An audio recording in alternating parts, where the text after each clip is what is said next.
We are so close to hypothesis testing. Can you feel it? Can you feel it? I feel it. But first, we gotta cover a few things like the t-distribution. So let's get into it. So we're going to cover the t-distribution and we're going to have a historical moment. We're also going to look at the differences between the z and the t-distribution. We will examine the t-table and see how to use it. And we'll talk about confidence intervals with t-distributions. And lastly, I will do some critical t-values and confidence intervals in R. So of course, one of those why kind of questions. I'm sure you're asking why? Why are you giving us another annoying distribution? Sorry, but it's awesome, it's powerful, it's gonna be good. So why do we need all these distributions? Distributions help us determine the probability of observing a sample mean of a certain value. Why do I care? Why does that matter to me? It's not uncommon to observe one person that is very tall or one building that has some high lead content from its pipes. This may not be groundbreaking or news or really require any attention or cause for concern. But what if we saw an entire city or a state of very tall people or high lead content? That is much more unlikely and maybe worthy of further investigation. But how unlikely does something have to be for us to conclude there really is something going on there? A fairly common convention in statistics is to test how likely something is. If the probability of seeing, for example, this high of lead content in water is less than 5%, we tend to call this statistically significant at the 0.05 level. That means there is a less than 5% chance, p-value, probability less than 5%, that you would see this. We are going to talk a lot more about these different levels when we get to hypothesis testing. So when we're working with the z-distribution, the z-values associated with those certain levels of chance are known and we can look them up on the z-table. So here's our 95 that we work a lot with, that the z-value associated is 1.96. And the p-value associated with that would be 0.05. Again, we're going to talk more about that as we get to hypothesis testing. But now we need to be a bit more realistic.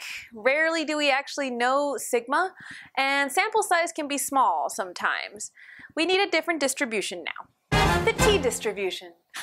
But first, it's time for a historical moment.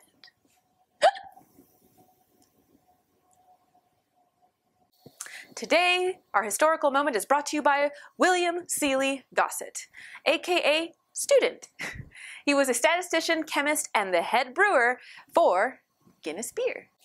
Gosset had to check the sugar content in the malt used to make the beer. It had to be within a certain range because sugar is related to alcohol content and alcohol content is related to taxation. And he didn't want the beer batches to vary too much. But he frequently had to use small sample sizes, which has much more uncertainty associated with it, and he didn't know the true standard deviation. So he created a new distribution, very similar to the normal distribution. It became known as Student's T because Guinness would not allow him to mention beer, Guinness, or his own last name. So he called himself Student, and the T comes from people using Gosset's student test. Historical moment, William Seeley Gosset. Please drink responsibly. Now let's actually compare the z-distribution to the t-distribution. Here in blue, we have the z-distribution we've been working with, nothing new there.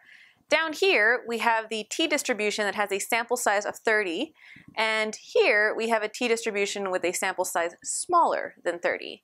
Now notice we go from this nice peak normal distribution, then it kind of gets flattened a little bit when you have a sample size of 30 or more. And then it gets flattened a lot more into like a little dome when your sample size is smaller than 30. We've already seen that samples with small n's have more variability within them, which explains this kind of strange dome here when there is a sample size with less than 30 people. There are some differences between the z and t distribution, but their overall purpose is the same: to standardize samples for comparison, determine the probability of observing certain means, and creating confidence intervals. But the t-distribution handles more of that uncertainty because sigma, that standard distribution, is unknown and we are going to estimate it from our sample. It also takes into account sample size with n, and it's very similar to the z-distribution when sample size is large. Once the sample size is large enough, it mimics the z-distribution with no real difference. So here is a z-table and here is a t-table. What differences do you notice and what similarities? Think about that for a bit and we'll come back to it. So again, the main purpose of Z and T distributions is to standardize, to determine how probable something is, and to create confidence intervals. The main differences between Z and T tables are Z tables have a list of Z values to look up the corresponding proportions, or that probability. Or you can look up the proportions and find the corresponding Z score. T tables, on the other hand, have degrees of freedom, the level of significance you want, and this one and two-tailed proportions thing, which we will talk about more in just a moment. So let's say that we wanted to build a confidence interval around a sample mean that we derive from a sample of 6 people. Now, if we were dealing with a situation where sigma, that standard deviation, was known, we would just use 1.96 like we always do, right here. But if we have a situation where we took a sample and we don't actually know what the population standard deviation is, we don't know sigma, then we have to estimate it and we have to use a different table. To get that critical value, before we had a critical Z of 1.96 that was associated with that 95%, now we have to go and look up based on our specific situation. And in this case, that critical value, instead of being 1.96, would be 2.447. And a quick note on the subscripts, here we have T sub 0.0025, same over here with the Z. You might be wondering, why isn't it 0.05? That would correspond to the 95%. Well, in this case, it's because we're putting 0.025 here and 0.025 over here. We're dividing that 0.05 onto both sides. So which one of these two situations would have a wider confidence interval? The situation where sigma is known and we know that standard deviation from the population, or this situation over here where sigma is unknown and we have a critical value of 2.447. What do you think? All else being equal, because of that extra uncertainty of not knowing that sigma, the T distribution will result in a wider confidence interval. So here everything is the same, the only thing that's different is the critical Z and the critical T values. So here we have a point estimate of 10 plus or minus our margin of error that we're going to derive from our critical Z value and our standard error, so 1.96 times 2.5. If you do the calculations, you end up with a confidence interval that is between 5.1 and 14.9. Now if we come over here, same exact point estimate, 10, same standard error, but now we have 2.447, and that is going to result in a bigger margin of error, which results in a wider confidence interval. This one is 3.9 to 16.1, so you can see that it's 2 more points further out. It had to cast an even wider net to try to capture that truth. So how do we know where that critical T is? Taking into account sample size and our desired level of confidence, we can look up on the table to determine what these critical T values are going to be. The T table. Now there are a few different things about the T table. One of the first things you might notice is this 1 versus 2-tailed thing. So when we're looking for a confidence interval and we're looking for that critical value, the critical T now instead of critical Z, we're looking for the value that corresponds to a 95% confidence. So we put that 95% here, and then we have that 5% of uncertainty that we usually split up into 2. So 2.5 over here and 2.5 over here. So what is this 1-tailed thing for? That's going to make more sense once we get to hypothesis testing. In that case, we put 95% here and 5% just on one side. It'll make more sense later. The other thing to notice is this thing called degrees of freedom. This is how we're going to take sample size into account, and I'll talk about this more in a moment. And lastly, we have the level of significance that we want. How confident do you want to be? If you want to be 95% confident, then you would find the corresponding value, which is 0.05. That is going to be called a level of significance that, again, we will talk more about in hypothesis testing. So with Z tables, we are looking for an exact proportion, or that probability. This is possible because sigma is known. But now that sigma is unknown, and we might have very small sample sizes, there isn't any one chart for every single combination of degrees of freedom and 1 or 2-tailed tests. That would be way too many charts. Instead, we use charts that focus on the levels of significance that we are interested in as researchers, which are typically 0.10, 0.05, and 0.01. With the T-table, instead of looking up the Z value and getting the proportion, we are going to look for the Z value that corresponds to the proportion that we want, like 0.05.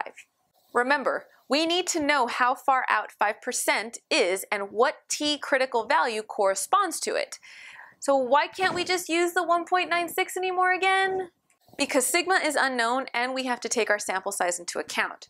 But remember how I said earlier that if you sample enough people, the t-distribution will start looking just like the z-distribution.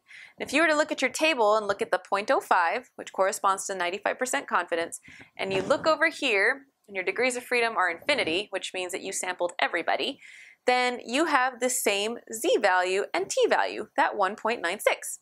That's kind of cool. I think so. So you might have been wondering what in the world are these degrees of freedom things?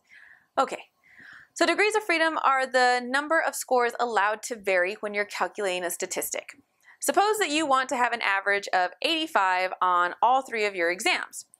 There are no restrictions for the first 2 exams that you take. So you could get a 75 and an 85 or a 65 and a 95 for an average of 80. But that very last test that you take needs to be a 95 to get the 85 average. So it's that last value that is not free. It's the 1 degree of freedom, this -1, that's not allowed to freely vary. This is a little bit weird, but the most important thing for you to know is how to calculate degrees of freedom for a sample so you can look up the correct and corresponding critical t-values. So let's practice real quick. First off, let's say I have a sample size of 10. What are my degrees of freedom? Now, using my degrees of freedom, say I want to construct a 95% confidence interval, what is the critical t-value that I would need to use? Have a look. Try to figure it out first before I show you the answer. Our degrees of freedom are equal to n-1. Here, it's 10 minus 1 equals 9. So we look in this degrees of freedom column, we find 9, and we're going to be looking in the row here. Now, which column are we looking for depends on the question, and here we're looking for the corresponding critical t-values for a 95% confidence interval. That corresponds to the proportion in the tails that is 0.05. So we're going to look in this column and look down, and we find the critical t-value of 2.262. So the standardized t-value to construct a 95% confidence interval for a sample with 10 people when sigma is unknown is 2.262. So that's what we would put right here. Boop. Let's look at confidence intervals again, but now using the t-distribution when sigma is unknown. So what are the main differences?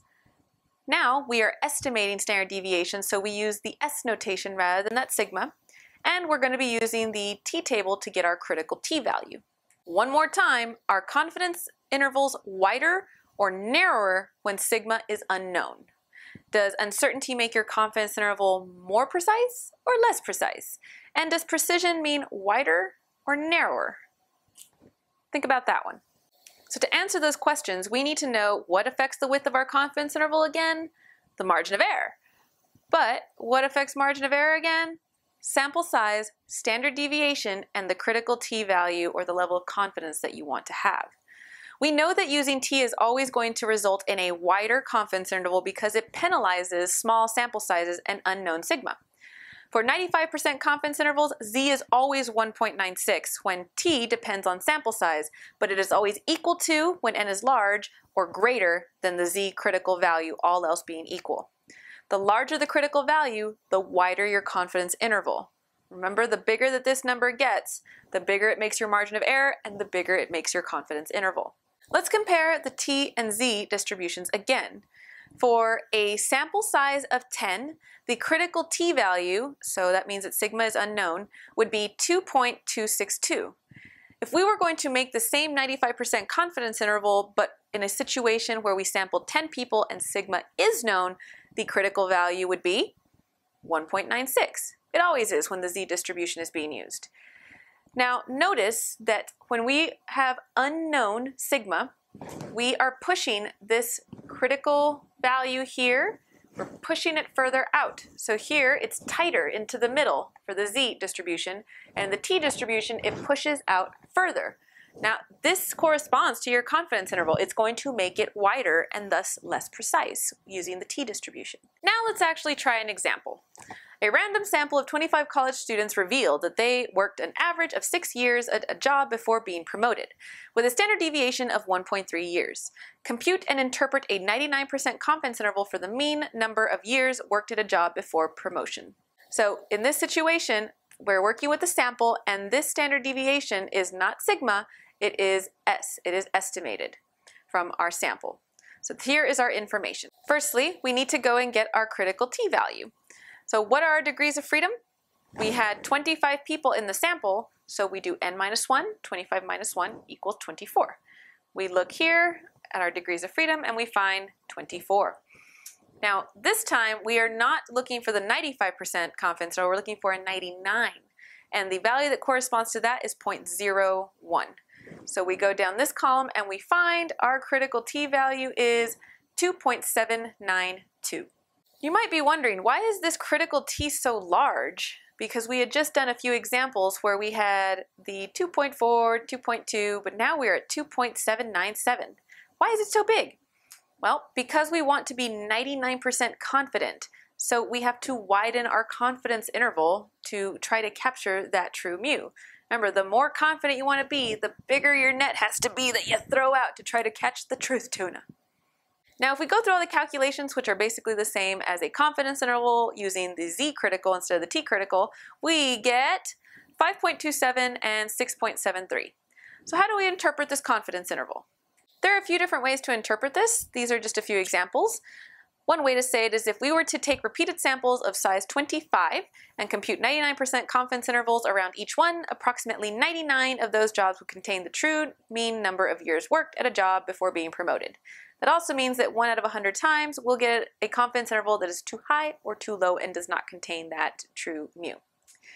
Could also say that the average number of years it takes to get promoted is somewhere between 5.27 and 6.73 years. I really like this idea of translating numbers.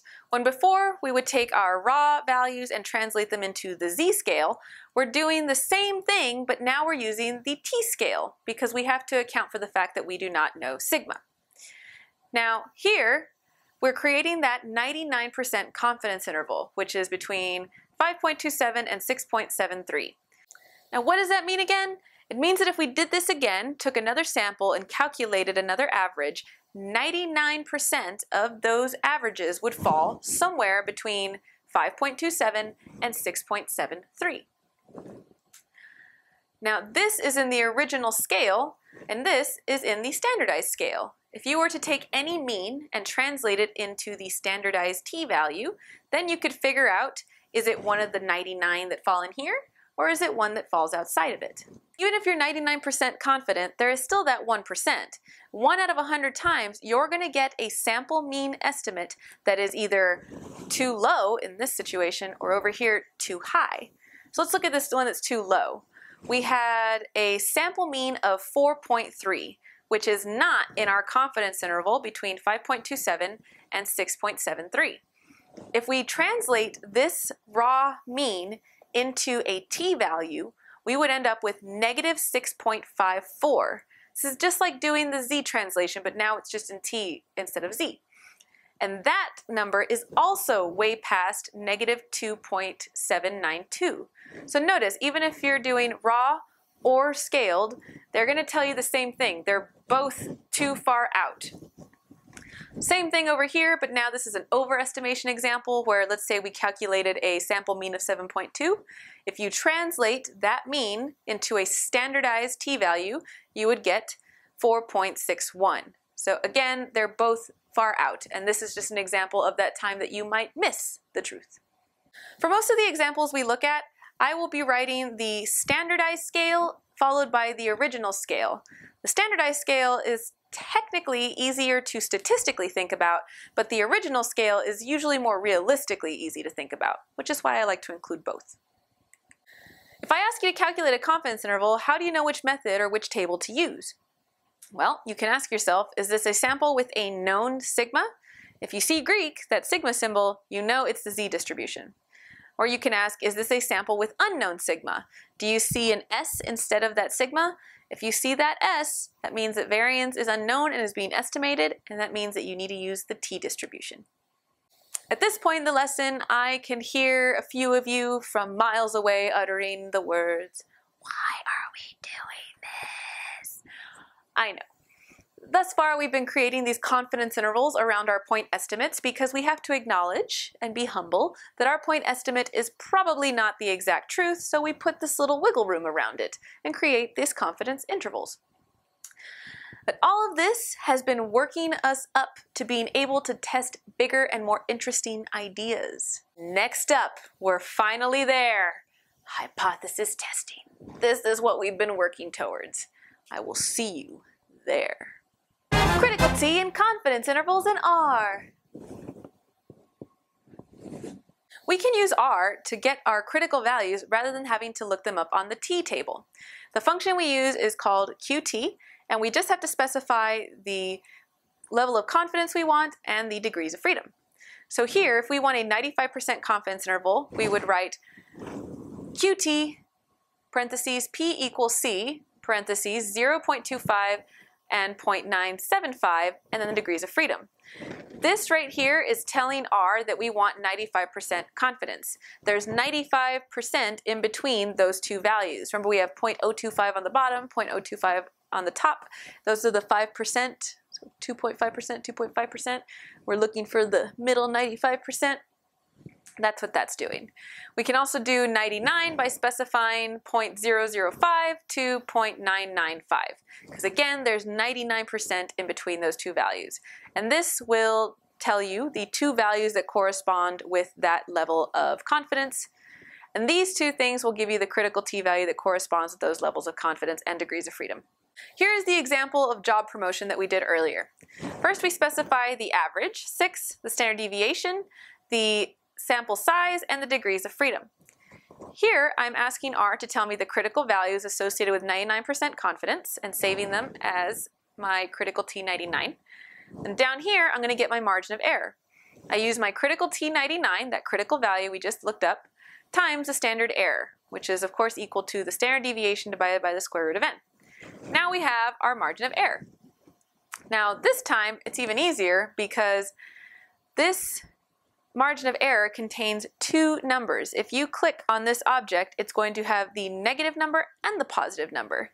So now you can just add that to the average, this number here, and when you run this, you're going to get two numbers, the lower bound and the upper bound. R can make our lives a lot easier once you get comfortable with it. I think this is much easier than trying to do things by hand and a little bit less error prone. So I highly encourage you to give it a go in R. I'll see you in the next one.